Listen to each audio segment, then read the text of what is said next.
Hi everybody, I'm Gary Bender, and I'm pleased to be part of this message from the Suns to their season ticket holders. I've got to tell you right up front that I'm a Suns fan. As a sportscaster, I've watched them grow from an NBA expansion franchise in 1968. They've had their ups and downs, to be sure, but across the country, the Suns are one of the most respected franchises in any sport. I know firsthand that the Suns organization has worked hard to achieve not only success on the court, but also to develop a positive image off the court. In short, to create a franchise that the fans and the city could be proud of. Let's look at the record. On the court, the Suns have yet to win an NBA championship, but they have reached the playoffs in 10 of their 19 seasons in the league. They've won a division title and a conference championship, and went to the conference finals, the NBA version of the Final Four, 2 other times. In 1976, they made it all the way to the championship finals, challenging Boston for the league title. In their short history, 13 different Suns players and coaches have made 31 appearances in NBA All-Star games. 2 Phoenix players have won Rookie of the Year honors, and 4 different members of the Suns have been voted to the All-NBA team. Even though the Suns have had losing seasons and failed to make the playoffs for the last 2 years, the franchise has a winning record over 19 NBA seasons and more than 1,500 regular season games. Off the court, Suns players, coaches, and staff members have donated thousands of hours and contributed hundreds of thousands of dollars to community service work and charitable causes. But in the last 2 months, charges of illegal drug use by several Suns players have rocked the organization and the community, tarnishing the image that took 19 years to build. In spite of the current problems, I know that the Suns will move forward. The indicted players are innocent until proven guilty, and if proven guilty, will be punished according to the law. The Suns will deal with these problems head on and will use them as a platform to rebuild both on and off the court. The coming 1987-88 season will be the Suns' 20th in the NBA. There have already been major changes in the coaching staff, and more changes are expected in player personnel, beginning with the NBA college draft in June. It is a critical year for the franchise. Recently, we spoke with Suns players, coaches, and management to get their thoughts, their feelings, and their goals for the coming season. And that's what this message is really all about. Well, I think good things lie ahead for the club because we have been down for a few years, and I just feel confident that we're going to be able to come back and be the kind of respected product that we have been in the past. When you have the kind of success we had for as long as we had it, you're bound to have some down times, but it's not any fun. It's very hard. You need a lot of good things happening, including some luck. And I think we've been short in a number of areas over the last couple of years, and hopefully things have started to turn. If you were to try and have a pattern to prepare someone for a head coaching job in the NBA, I think John Wetzel has come along that path. He coached in a minor league, so to speak, professional basketball.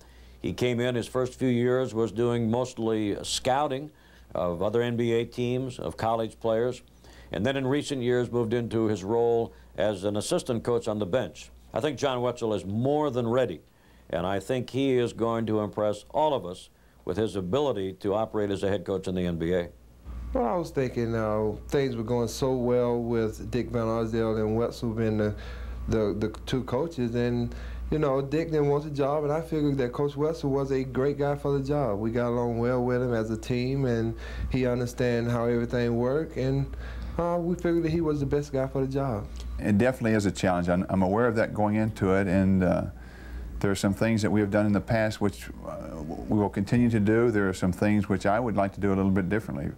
I think defensively we're going to be a little bit more physical. We're going to try to play a more physical game overall. I think offensively we would like to take the ball into the low post a little bit more and be more consistent with our low post game. And overall we're going to continue to press full court, to press half court. And the big change I think is that we want to play more physical and establish ourselves defensively.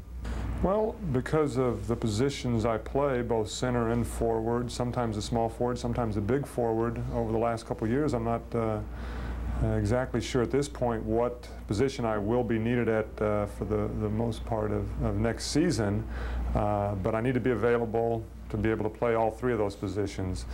Because of our high lottery pick, the number 2 pick, we're going to have a chance at getting a fine player there, but once again, I'm not sure whom we're going to pick.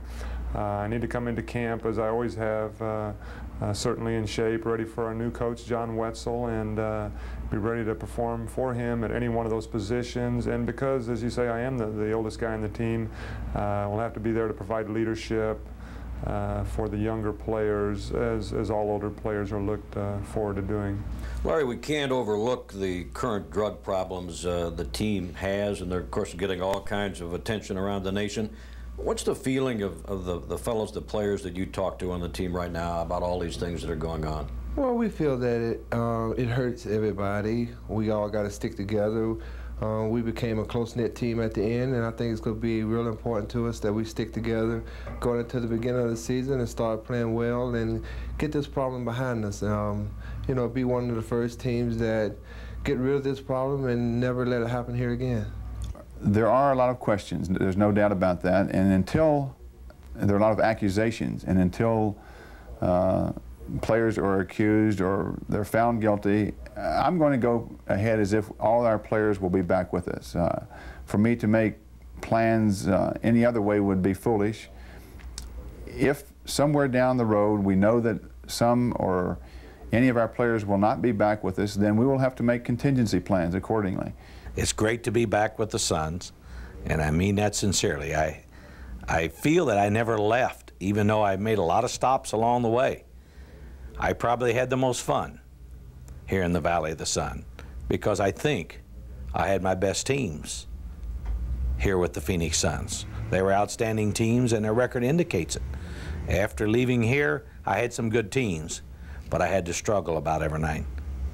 Next year will be one of a different attitude. I'm not talking about a winning or losing attitude necessarily, but an attitude of togetherness, an attitude of trying to help one another and not just looking the other way if something appears to be wrong, but an attitude of trying to help one another sort out pressures and stresses, and hopefully that togetherness will translate into wins, and hopefully that togetherness will allow us to realize our team potential and hopefully meet and or exceed that potential next year. Thanks for your support, and hang in there with us. So without diminishing the problems at hand, let us as fans focus on basketball. Let the court system decide who is innocent or guilty, and let basketball fans continue to support the Suns and the NBA.